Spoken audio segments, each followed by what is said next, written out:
नमस्कार, मैं ललित कुमार टीसीएमसी के इस ई लर्निंग प्लेटफॉर्म पर आप सभी का एक बार फिर से हार्दिक स्वागत और अभिनंदन करता हूं। आज की इस क्लास में हम बीएड सेकेंड ईयर के एक महत्वपूर्ण प्रश्न पत्र जेंडर इश्यूज इन एजुकेशन यानी शिक्षा में जेंडर संबंधित मुद्दे के अंतर्गत जेंडर की अवधारणा और जेंडर और लिंग इन जेंडर एंड सेक्स के बीच क्या अंतर है, इसको स्पष्ट करने का प्रयास करेंगे। तो देखते हैं हम जेंडर की अवधारणा। जेंडर शब्द का प्रयोग विशेष सामाजिक अर्थ में किया जाता है, अर्थात समाज महिला और पुरुष को किस तरह से देखता है, उन्हें किस किस प्रकार की भूमिकाएं, अधिकार और संसाधन इत्यादि देता है, उन्हें किस तरह का व्यवहार और मानसिकता समाज सिखाता है। लिंग की पहचान हम शारीरिक विशिष्ट अंगों अर्थात जननांगों को देखकर कर सकते हैं, यानी कौन लड़का है कौन लड़की है, उसके जो जननांग है उनको देखकर हम पहचान कर सकते हैं। लेकिन जेंडर जो है वो इस लिंग से बिल्कुल अलग अवधारणा है। जन्म से ही लड़के और लड़कियों अर्थात बेटे और बेटियों को अलग अलग रूप में डालने की जो हमारी सामाजिक और सांस्कृतिक प्रक्रिया आरंभ होती है, उसे हम जेंडरीकरण कहते हैं। यानी लड़के और लड़की का किस प्रकार से पालन पोषण होता है वो हमारी समाज और संस्कृति तय करती है। तो ये जो सामाजिक और सांस्कृतिक जो प्रक्रिया इनको डालने की या इनके पालन पोषण की शुरू होती है, इसे हम जेंडरीकरण कहते हैं। सेक्स अर्थात लिंग की पहचान जन्म से जैविक के रूप में मिलती है, यानी लिंग या सेक्स है उसको हम बदल नहीं सकते, ये जैविक के रूप से प्रदत्त है। परंतु औरत और मर्दों की जेंडर संबंधी जो पहचान है वो सामाजिक और मनोवैज्ञानिक रूप से मिलती है, अर्थात ऐतिहासिक व सांस्कृतिक रूप से तय की जाती है। अर्थात जो जैसा समाज है वैसी ही पुरुष और महिला के बीच में जेंडर संबंधी भेदभाव मिलेंगे। जेंडर का मूल जैविकता या शरीर में नहीं है, तथा जो लिंग है या सेक्स है वो और जेंडर के बीच में किसी भी प्रकार का प्राकृतिक रिश्ता नहीं है। जेंडर विशुद्ध रूप से सामाजिक और सांस्कृतिक कारक है, जबकि जो लिंग या सेक्स है वो पूर्णतया जैविक या प्राकृतिक रूप में है। तो हम कह सकते हैं कि लिंग प्राकृतिक जबकि जेंडर सामाजिक सांस्कृतिक तथा मनोवैज्ञानिक पहलू है। तो अब हम काफ़ी कुछ सेक्स और जेंडर के बीच में स्थितियाँ स्पष्ट हो गई। तो अब हम देखते हैं सेक्स और जेंडर के बीच में क्या अंतर है। तो सबसे पहले हम देखेंगे कि सेक्स एक जैविक है या शारीरिक है, यानी ऐसा फर्क जो एक औरत और मर्द के जननांगों में और उससे जुड़े हुए प्रजनन कार्यों में स्पष्ट दिखाई देता है, जबकि जेंडर एक सामाजिक सांस्कृतिक और मनोवैज्ञानिक पहलू है। इसका संबंध पुरुषोचित स्त्रियोचित गुणों, व्यवहार और तरीकों, भूमिकाओं आदि से है।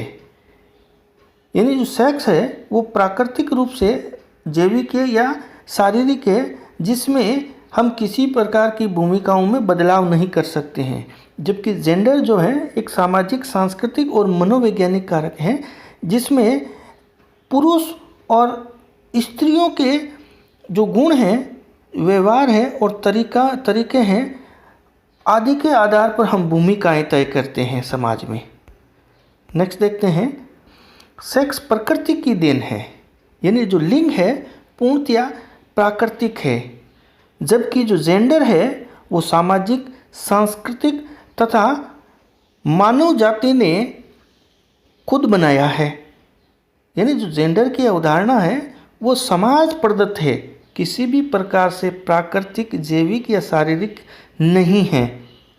नेक्स्ट देखते हैं, लिंग जो है वो स्थायी हैं, हर जगह और हर समय शारीरिक रूप से स्त्री और पुरुष के वही अंग होते हैं, उसमें हम किसी प्रकार का हेरफेर नहीं कर सकते हैं। हालांकि वर्तमान में जो जेनेटिक साइंस या चिकित्सा विज्ञान ने जो विभिन्न प्रकार के उन्नत प्रयोग किए हैं, उनसे ये जो है अंगों को हम बदल सकते हैं या उसका रूप में अंतर स्पष्ट कर सकते हैं।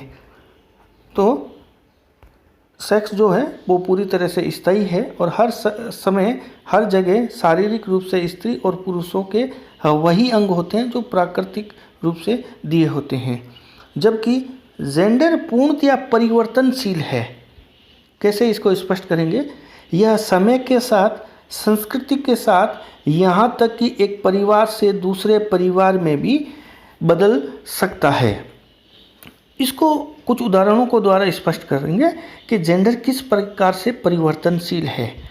जैसे भारतीय समाज में एक परंपरागत परिवार है, उसमें जो पर्दा या घूंघट की प्रथा है, लेकिन वही स्त्री जब पढ़ लिख कर वो बेटी किसी बड़े अधिकारी के पद पर जाती है तो उसको वो घूंघट, वो दहलीज की सीमा, उन सब को लांघ कर एक मुख्य भूमिका में या एक जो है सर्वेंट के रूप में अपनी भूमिकाएं अदा करनी होती हैं।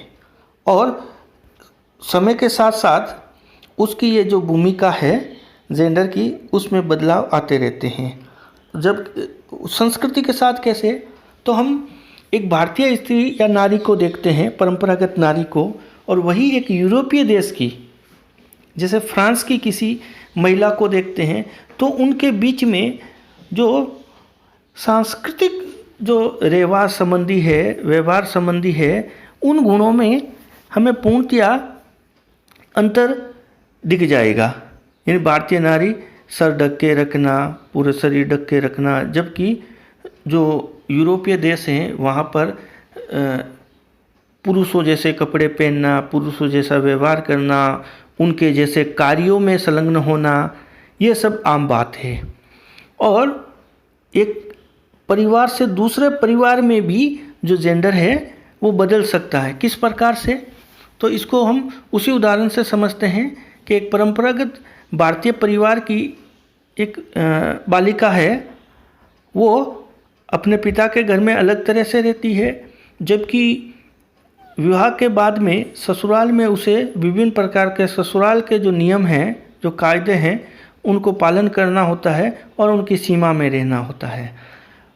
वही उसी परिवार की एक दूसरी बच्ची, यानी उसी की बहन, वो पढ़ लिख कर कोई एक सिविल सर्वेंट बन गई, एक IAS IPS बन गई, तो उसकी भूमिका चाहे ससुराल में हो चाहे समाज में हो, अपनी जो बहन है उससे भिन्न हो जाएगी।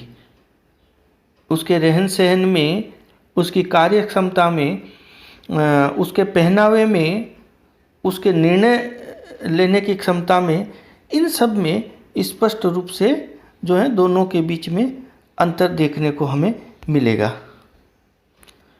नेक्स्ट देखते हैं कि सेक्स को बदला नहीं जा सकता है, जबकि जेंडर समाज, संस्कृति, देश, इन सब के अंतर्गत इसकी भूमिका बदलती रहती है। जबकि जेंडर जो है आयु के अनुसार और शिक्षा के अनुसार ही बदलता रहता है, और जेंडर संबंधी अवधारणाओं में जो परिवर्तन है या बदलाव है, उसमें शिक्षा की सबसे ज़्यादा महत्वपूर्ण भूमिका है। अब ये सब पढ़ने के बाद में हम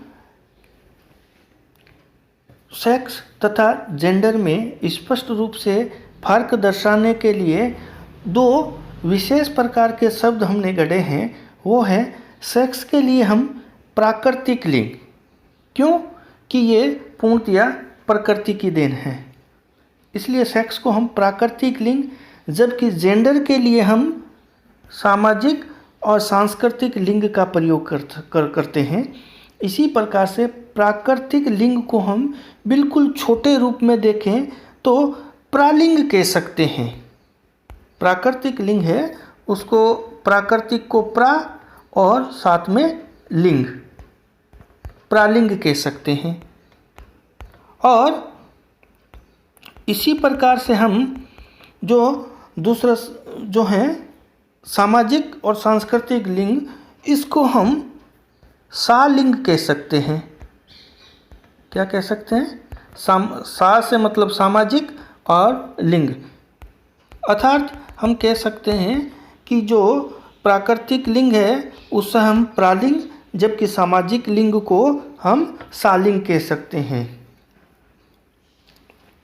तो इस प्रकार से हमने जो जेंडर और सेक्स के बीच की जो अंतर हैं उनको देखा, और इस प्रकार से हम कह सकते हैं कि मर्द तथा औरत को मिलने वाली जो भूमिकाएं हैं, उनके साथ किए जाने वाले बर्ताव के जो ढंग हैं आदि सालिंग के साथ संबंध है। और विभिन्न प्रकार के सामाजिक अधिकार, जिम्मेदारियां और अवसर आदि जेंडर और सेक्स के बीच में अंतर स्पष्ट करते हैं। एक शब्द आता है लिंग इक्विटी, शब्द है लिंग इक्विटी। इक्विटी यानी समानता। इसे देखते हैं लिंग इक्विटी क्या है, छोटा संक्षेप में देख लेते हैं इसको कि लिंग इक्विटी जो है वो है क्या। तो लिंग इक्विटी का अर्थ पुरुषों का महिलाओं के लिए उनकी संबंधित जो ज़रूरतें हैं उन ज़रूरतों के अनुसार अवसर की निष्पक्षता, यानी महिलाओं की जो ज़रूरतें हैं उनके जो अवसर है उसमें पूरी तरह से निष्पक्ष रहना, यह लिंग इक्विटी कहलाती है। ये भारतीय समाज में लिंग इक्विटी फिलहाल बिल्कुल ही विचारणीय नहीं है, जबकि हम पश्चिम के समाज में हम देखेंगे तो हमें काफ़ी पुरुषों और जो महिलाएं हैं उनके बीच में जो जेंडर संबंधी जो अंतर है वो कम देखने को मिलेगा। और जैसे जैसे जेंडर संबंधी जो अवधारणा है या जो जेंडर का प्रभाव है वो कम होता जाएगा, वैसे वैसे जो लैंगिक इक्विटी है वो बढ़ती जाएगी, यानी स्त्रियों और पुरुषों के बीच में समानता बढ़ती जाएगी। तो आज के इस लेसन में इतना ही। Thank you.